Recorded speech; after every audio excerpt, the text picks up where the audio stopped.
Hey guys, so we are back to Chennai. So சென்னைக்கு வந்து 1 week ஆயிடுச்சு அண்ட் பேக் டு நார்மல் ரொட்டீனுக்கு வரதுக்கே வந்து ஒரு 3 to 4 டேஸ் அந்த மாதிரி ஆயிடுச்சு.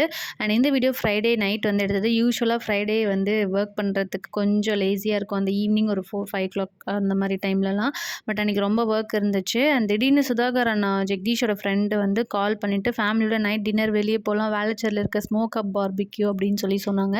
எனக்கு ஒர்க் இருக்குது, நான் வரல அப்படின்னு சொன்னோம். பட் ஜெகதீஷ் வந்து கன்வின்ஸ் பண்ணி கூட்டிகிட்டு போயிட்டாங்க. யூஸ்வலாக செலியாக்கு வந்து அவுட் சைட் ஃபுட் வந்து மேக்ஸிமம் அவாய்ட் பண்ணிவிடுவோம். ரொம்ப ரேரான டைமில் மட்டும்தான் வந்து அவுட் சைட் ஃபுட் வந்து கொடுப்போம். ஸோ பார்பிக்யூலே லைவ் கவுண்டரில் வந்து 2 தோசை வாங்கிட்டு செலியை கூட்டி விட்டேன். செம்ம பசியில் இருந்தால் நல்லா சாப்பிட்டுக்கிட்டான். அதுக்கப்புறம் வந்து ஸ்டார்டர்ஸ்லாம் வைக்க ஆரம்பிச்சிட்டாங்க. எனக்கு அந்த ஸ்டார்டர்ஸே வந்து பயங்கர ஃபில்லிங்காக இருந்துச்சு. மெயின் கோர்ஸில் ஜஸ்ட்டு கர்ட் ரைஸ் மட்டும் சாப்பிட்டு டெசர்ட்டில் இந்த குலாப் ஜாமுன் செம்ம அப்படைசிங்காக இருந்துச்சு பார்க்குறதுக்கே. ஸோ அது மட்டும் சாப்பிட்டுட்டு அப்படியே என்னோட இதை முடிச்சுக்கிட்டேன். அண்ட் கொஞ்ச நேரம் டைம் ஸ்பெண்ட் பண்ணிவிட்டு வீட்டுக்கு கிளம்பி வந்துட்டோம்.